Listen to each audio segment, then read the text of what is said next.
Halo teman-teman, berjumpa lagi dengan Bu Prima dalam modul BIPA. Kali ini kita akan belajar tentang strategi pengembangan kompetensi plurikultural BIPA. Nah, teman-teman, pengajar BIPA dapat menggunakan 4 strategi berikut untuk mengembangkan kompetensi plurikultural pembelajar BIPA. Yang pertama, menggunakan norma. Yang kedua, menggunakan persamaan dan perbedaan aspek budaya. Yang ketiga, menggunakan generalisasi berlebihan atau stereotype. Dan yang keempat, yang terakhir adalah strategi implikatur. Kita bahas bersama-sama ya. Yang pertama adalah norma. Norma adalah tata krama atau aturan sosial yang mengikat masyarakat dalam kehidupan sehari-hari. Dalam mempraktikkan bahasa Indonesia pada sebuah konteks komunikasi, penutur dan mitra tutur perlu memperhatikan norma yang berlaku. Jika tidak memperhatikan norma, maka akan memungkinkan terjadinya masalah dan berdampak pada tidak tercapainya tujuan komunikasi. Nah, ada beberapa norma yang berlaku di masyarakat. Setiap masyarakat memiliki norma sendiri-sendiri. Yang pertama adalah norma kesopanan. Norma kesopanan berhubungan dengan aturan-aturan tak tertulis yang disepakati bersama di masyarakat, berupa hal-hal yang pantas dan tidak pantas, serta hal yang sopan dan tidak sopan dalam pergaulan sehari-hari di masyarakat. Nah, norma kesopanan itu meliputi tata cara berpakaian, berbicara, berperilaku, bertamu, menyapa orang lain, cara makan, dan sebagainya. Contohnya, saat di Indonesia, masyarakat Indonesia ketika makan itu tidak boleh bersendawa. Seperti ini. Nah, masyarakat Indonesia menganggap jika kita bersendawa dengan lantang itu merupakan tindakan yang tidak sopan. Nah, ini berbeda dengan beberapa masyarakat lainnya. Misalnya di Jepang, ketika makan kemudian mengeluarkan sendawa, itu merupakan anggapan rasa syukur, bentuk syukur atas nikmatnya makanan yang dimakan. Nah, kemudian contoh lainnya adalah berpakaian, cara berpakaian. Pada umumnya masyarakat Indonesia ketika berpakaian tidak boleh transparan dan tidak boleh terbuka. Paling tidak di bawah lutut, begitu ya, dan tidak ketat. Tetapi di masyarakat lainnya, di negara lain, misalnya di Amerika atau di Eropa, boleh terbuka. Yang kedua adalah norma agama. Di Indonesia pada umumnya masyarakat tidak boleh tinggal bersama antara laki-laki dan perempuan yang tidak dalam hubungan keluarga. Namun di negara lain ada juga yang berbeda, memperbolehkan tinggal bersama laki-laki dan perempuan. Kemudian ada juga norma hukum.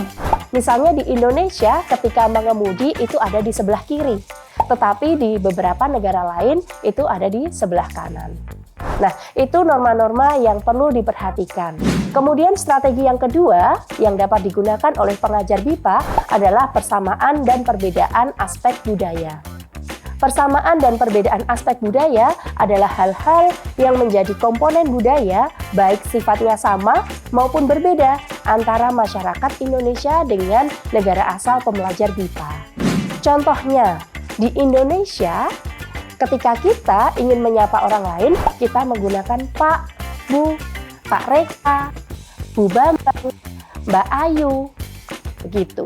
Tetapi di negara lain ada juga yang berbeda. Mereka menggunakan nama langsung.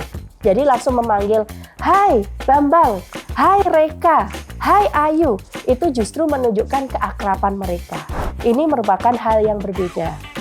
Kemudian di Indonesia, masyarakat juga sering melakukan basa-basi. Misalnya kita akan bertanya, "Mau kemana? Dari mana?" Nah, itu sebenarnya hanya basa-basi. Kita tidak sungguh-sungguh ingin tahu sebenarnya dia dari mana. Nah, ketika ada yang bertanya seperti itu, Anda tinggal menjawab, "Oh, dari sana, mau ke sana, ke situ." Nah, seperti itu. Jadi tidak perlu dijawab secara rinci. Tetapi bagi masyarakat lain, hal tersebut merupakan privasi dan sebenarnya tidak nyaman ketika ditanyakan oleh orang lain.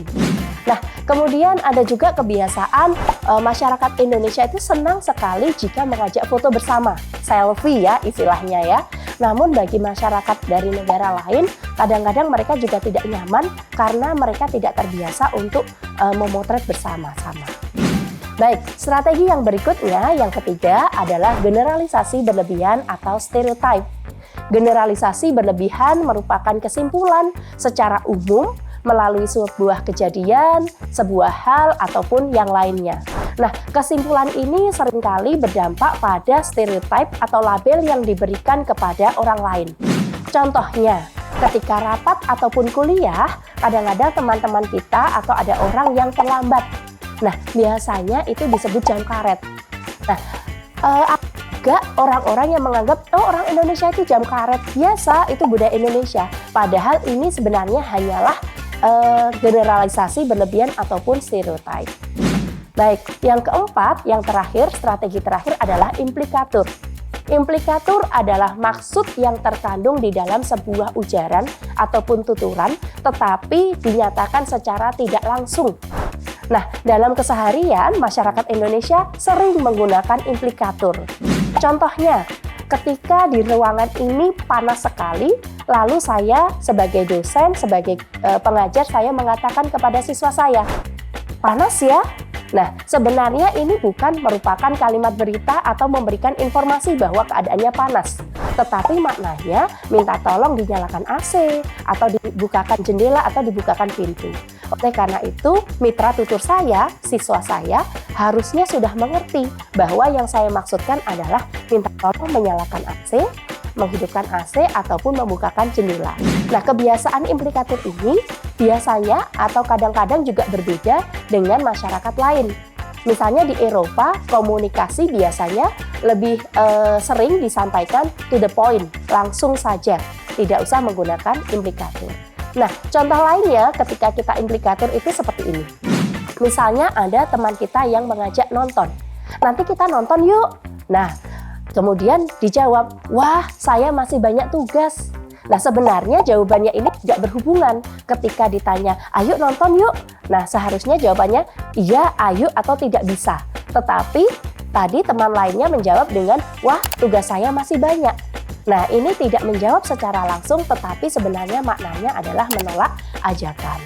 Nah, teman-teman, 4 strategi tadi sangat penting dilakukan oleh pengajar BIPA ketika ingin mengembangkan kompetensi plurikultural pembelajar BIPA. Hal ini sangat penting untuk diajarkan kepada pengajar BIPA agar mereka tahu bagaimana konteks komunikasi yang ada di masyarakat Indonesia. Ketika mereka tahu, maka mereka bisa berkomunikasi dengan lancar dan tujuan komunikasi tercapai. Demikian modul BIPA hari ini, sampai jumpa lagi.